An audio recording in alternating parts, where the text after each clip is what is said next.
तो तसा नाचे तसाच परिणाम करतो.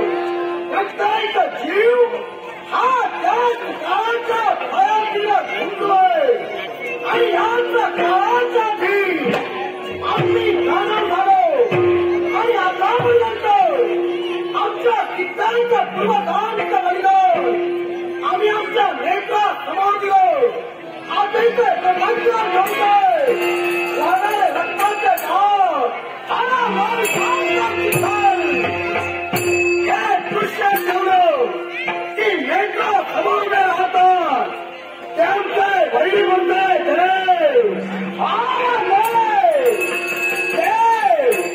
आणि आम्ही खरं सामर्थ्य बंदुकाचं नातं पण वेळोवेळी पदापदी ज्या चांदा देवांनी शब्दाचा चरण करो काही का माझा किंवा माझा सेवन केला त्याच देवतांच्या माती सोडून घेण्यासाठी या वचनाम मानव ब्रह्म देवतेची भक्ती केली. या चक्राला भक्ती करो आमचा स्वार्थ बरोबर मी माझ्या जीवनात मिळलो वरदान मिळलो आणि मिळालेल्या वरदानाच्या योग्य करी सारा देव देवतांचा सर्वनाश मला करायचा. पण पुढे टाकलेली पावलं जागीच स्थिरावतोय याला कारण माझा कनिष्ठ राहतो सुना. आतापर्यंत आम्ही प्रत्येक कर्तव्य एक मतानं एक विचारानं स्वतःच्या जीवनात पार पाडलो. मग तोच माझा बंधू सुना जोपर्यंत राजप्रसाद येत नाही कुठलाच निर्णय मी घेणार नाही.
जीवनात पार पाडली वरदान तुही मिळविलं अर्थात तुझ्याकडेही वरदान आहे माझ्याकडेही वरदान आहे. मग मिळालेल्या वरदानाच्या योग्य करी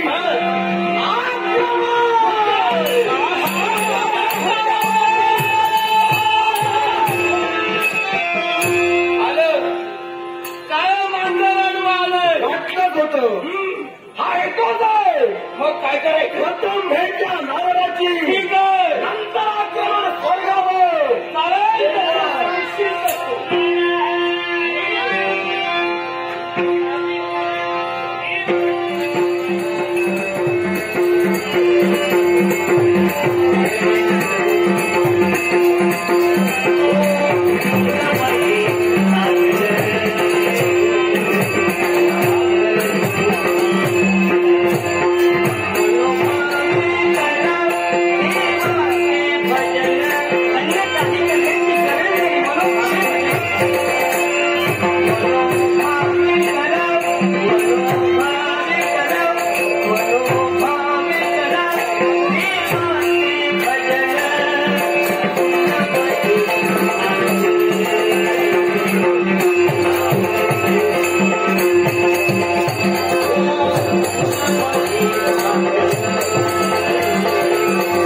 करता करता या पाताळ मोनाच्या राज दरबारी आलो. बरेच दिवस झाले हो, कुठं आग लावायला मिळाली नाही. पाहुण्याचं काही निमित्त मिळतंय का?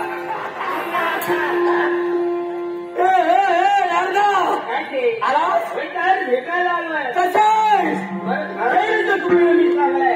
मारुताचे नारायणचं नाव झाले इथं तू आलाय. तू आलाय थोडंफार समाधान वाटलं. हवं तसं नाही. मारुताचे शिल्लक ठेवणार नाही. एक लक्षात ठेव. काय ते तुला यायचं असेल तर पुढे बसायचं असेल तर बैस. नपेक्षा हाड्या मावल्याने चालता करायचं नाही तुझी. काय स्वागत केलं याने. यायचं असेल तरी बसायचं असेल तर काही नाही तर चालता जाणार आहे. पण याला बोलवल्याशिवाय कसं जाईल. अरे तू सज्जनचा स्वागत केलं. जगाचा उतार कैलास्य वंदनीय पुरुष. आता म्हणून मी करता तुझं आदर स्वागत करीन असं तुला वाटलं असेल तर हे सपाट पायाच्या शक्तीचा नक्षत्र करत नाही तुझी.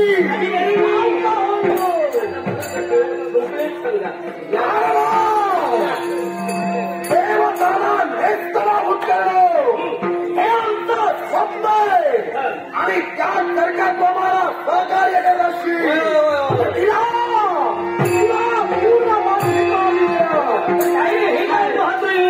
सारीकडे आनंद उत्सव साजरा होते. हे एवढा बदल झाला. हसू द्या तुम्ही हसत मला समजायला नको. या आमच्या आनंदाभात फार या पाताळाच्या घरी आणि या विश्वाच्या पाठीवर जन्माला आलं त्याला मरण ठेवलेलं आहे. तुम्ही नाही म्हणता म्हणजे का मरणार नाही. हसवायला दुसरं कोणी नाही. हे खरं सांगत आहे. तुम्हाला मरण नाही. तुम्हाला कोणी सांगितलं. देवदेव ब्रह्मदेवतेची तपोसाधनाने आमच्या जीवनात केली. तुम्ही अजिंक्य आणि अमर आत्मा माहीत आहे. अरे असे तुमचे कित्येक पूर्वज अजिंक्य आणि अमर होते. पण शेवटी त्या कपटी देवताने कप्ताने त्यांचा घात केला. अरे तुमच्यापेक्षाही दोनच्या देवताला ओळखतो. आता तुम्ही कुठे जात होता ते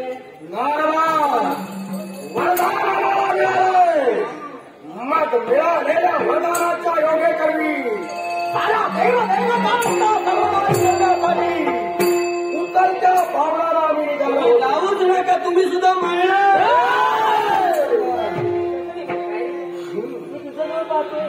अरे आता आनंदाने बोलत होतास ते एकाची विचारी फार नाही त्याला विचार करतोय. मी जीव येईन तुझ्यासाठी. शक्य नाही.